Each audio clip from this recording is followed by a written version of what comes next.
Toute la terre avait une seule langue et les mêmes mots. Après avoir quitté l'Est, ils trouvèrent une plaine dans le pays de Shinéar et s'y installèrent. Ils se dirent l'un à l'autre, « Allons, faisons des briques et cuisons-les au feu. » La brique leur servit de pierre et le bitume de ciment.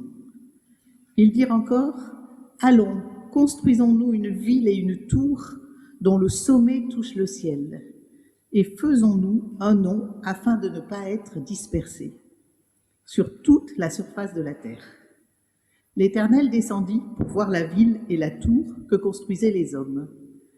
Et il dit, « Les voici qui forment un seul peuple et ont tous une même langue. Et voilà ce qu'ils ont entrepris. Maintenant, rien ne les retiendra de faire tout ce qu'ils ont projeté. Allons, descendons, et là, brouillons leur langage afin qu'ils ne se comprennent plus mutuellement. » L'Éternel les dispersa loin de là, sur toute la surface de la terre. Alors, ils arrêtèrent de construire la ville. C'est pourquoi on l'appela Babel, parce que c'est là que l'Éternel brouilla le langage de toute la terre, et c'est de là qu'il les dispersa sur toute la surface de la terre. Tout à coup, il vint du ciel un bruit comme celui d'un vent violent qui remplit toute la maison où ils étaient assis. Des langues qui semblaient de feu leur apparurent, séparées les unes des autres, et elles se posèrent sur chacun d'eux. Ils furent tous remplis du Saint-Esprit et se mirent à parler en d'autres langues, comme l'Esprit leur donnait de s'exprimer. Or, il y avait en séjour à Jérusalem des Juifs, hommes pieux, venus de toutes les nations qui sont sous le ciel. À ce bruit, ils accoururent en foule, et ils furent stupéfaits parce que chacun les entendait parler dans sa propre langue. Ils étaient tous remplis d'étonnement et d'admiration, et ils se disaient les uns aux autres, « Ces gens qui parlent ne sont-ils pas tous galiléens ? Comment se fait-il donc que nous les entendions chacun dans notre propre langue maternelle ? Parthes, Médès, Élamites, habitants de la Mésopotamie, de la Judée, de la Cappadoce, du Pont, de l'Asie, de la Phrygie, de la Pamphylie, de l'Égypte, du territoire de la Libye, voisine de Cyrène, et résidents venus de Rome, juifs de naissance ou par conversion, Crétois et Arabes, nous les entendons parler dans notre langue des merveilles de Dieu. » Tous remplis d'étonnement et ne sachant que penser, ils se disaient les uns aux autres, « Qu'est-ce que cela veut dire ?» La tour de Babel, la Pentecôte. Voici deux textes narratifs qui décrivent deux scènes, deux moments, parmi les plus célèbres de la Bible. Deux interventions divines, verticales, descendantes, qui agissent sur les hommes dans des lieux précis, nommés. La ville, qui va être rebaptisée Babel, et un quartier de Jérusalem, à des moments définis et dans des buts affirmés, mais avec des manifestations et surtout des effets contraires. À Babel, la puissance de Yahvé arrête la folie orgueilleuse des hommes. À Jérusalem, le souffle de Dieu enveloppe ceux qui ne sont encore que des disciples, c'est-à-dire des personnes qui écoutent leur maître, et les transforme en apôtres, c'est-à-dire en envoyés qui désormais vont parler au monde. Dans les deux cas, il y a dispersion. Babel, je cite, « C'est là que le Seigneur brouilla la langue de la terre. C'est là que le Seigneur dispersa les hommes sur toute la surface de la terre. Il n'y avait qu'une langue, désormais il y en aura plusieurs. les peuples ne communiqueront qu'avec grande difficulté, ils ne se comprennent plus guère. Pentecôte, les apôtres apportent la bonne nouvelle à tous les peuples de la terre, symboliquement rassemblés ou au moins représentés dans un même lieu, Jérusalem.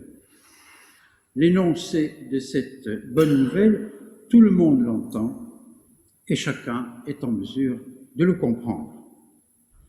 Babel, Dieu juge sévèrement la présomptueuse arrogance des hommes qui veulent monter jusqu'au ciel et de leur vivant, il les punit, les condamne en les divisant. Pentecôte, la même bonne nouvelle de la résurrection, de la victoire de la vie sur la mort, est annoncée à tous, à chacun dans sa langue. On pourra voir une contradiction, au moins une opposition entre un Dieu jaloux qui punit, le Dieu parfois violent du Premier Testament, et un Dieu aimant qui réconcilie, le Dieu d'amour du Nouveau Testament.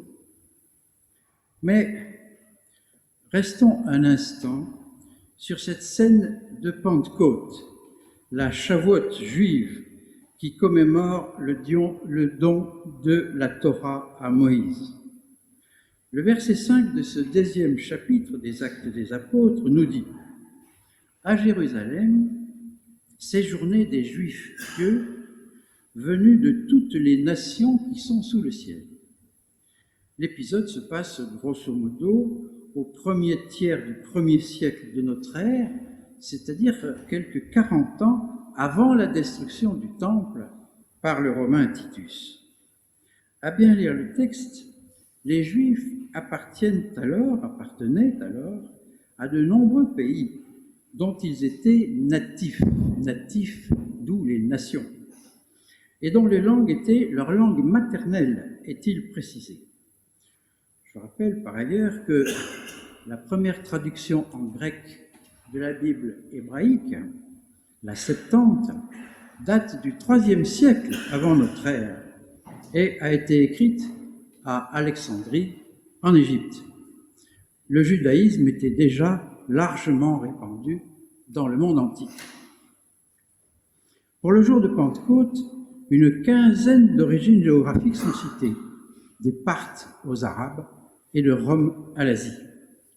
Bref, comme aujourd'hui l'explique l'historien israélien Shlomo Sand, on peut douter qu'il y eut à l'époque un peuple juif. Il y avait des quantités de nations, de peuples, dont des fractions pratiquaient la religion juive. Et d'ailleurs, qu'entendre par peuple ou par nation, le Robert renvoie les deux termes l'un à l'autre. La langue française est à cet égard assez imprécise et traduit par peuple, ou encore une fois nation, comme dans l'expression les nations indiennes, pas moins de 4 mots grecs différents. Le génos ou génos, ensemble de ceux qui ont un ancêtre commun, race ou espèce, comme dans généalogie ou génétique en français. Le laos, la multitude, la foule, le commun, l'ordinaire, qui ne fait partie ni des élites, ni du clergé sacralisé, et qui a donné en français laïque. Le démos, population stable d'un territoire délimité, le dème, on appelait ainsi les circonscriptions en Grèce, d'où démographie. Et avec un sens plus restreint, les citoyens d'une circonscription, d'où démocratie. L'ethnos, enfin, ensemble de personnes qui partagent des traits communs de civilisation, notamment la langue et la culture. 4 registres différents: la biologie, la religion, la politique, la culture. Et au passage, on voit bien comment et surtout pourquoi certains s'ingénient à mélanger ces sens, à confondre ces différentes notions pour tenir des discours de séparation et d'exclusion. Quel est le terme utilisé dans le texte des Actes? C'est, vous l'aurez compris, le mot « ethnos », en français « ethnie ». Dans le dictionnaire Le Robert, on lit que l'ethnie française englobe notamment la Belgique wallonne, la Suisse romande, le Canada français, c'est-à-dire une communauté de langues dont les frontières, à supposer qu'on puisse les tracer, ne sont pas les mêmes que les frontières politico-administratives. En résumé, et je reprends l'énumération du texte biblique, des Parthes, des Mèdes, des Élamites, des habitants de la Mésopotamie, de la Judée, de la Cappadoce, du Pont et de l'Asie, de la Phrygie, de la Pamphylie, de l'Égypte et de la Libye, de Rome, des Crétois, des Arabes, tous définis par leur langue et leur culture, et qui appartiennent donc tous à des peuples différents, tout en partageant la religion juive, tous reçoivent dans leur langue l'annonce de la bonne nouvelle.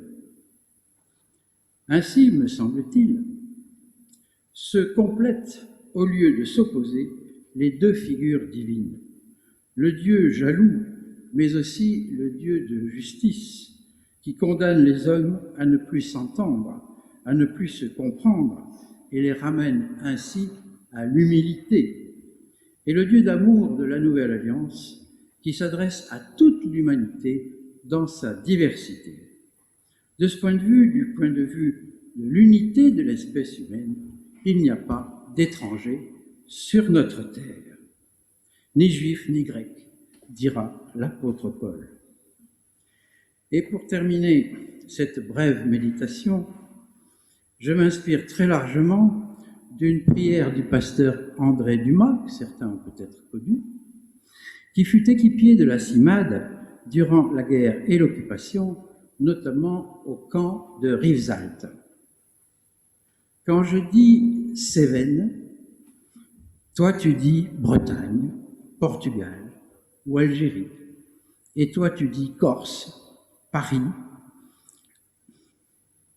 Syrie, Gabon, et d'autres, parfois les mêmes, disent en plus et aussi Rome, Genève, Augsbourg, Canterbury, les Indes, la Mecque, Jérusalem.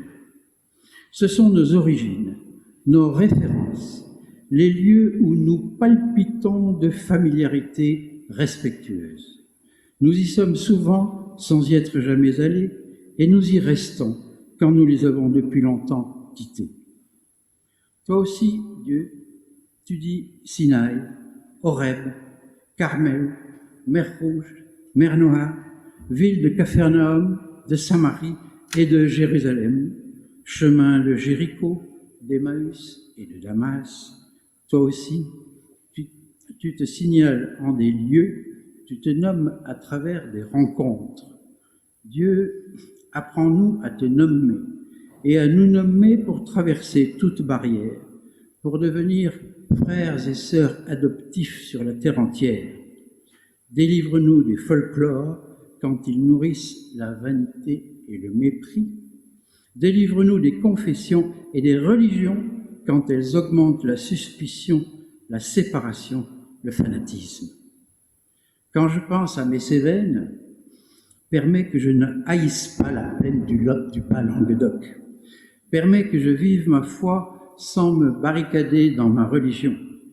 Préserve-moi de ces deux sœurs qui me sont toutes deux adverses, l'indifférence et l'intolérance, toi qui es l'unique Dieu révélé à chaque peuple dans sa propre langue, comme au jour de Pentecôte, il y eut de multiples flammes ne formant qu'un seul feu.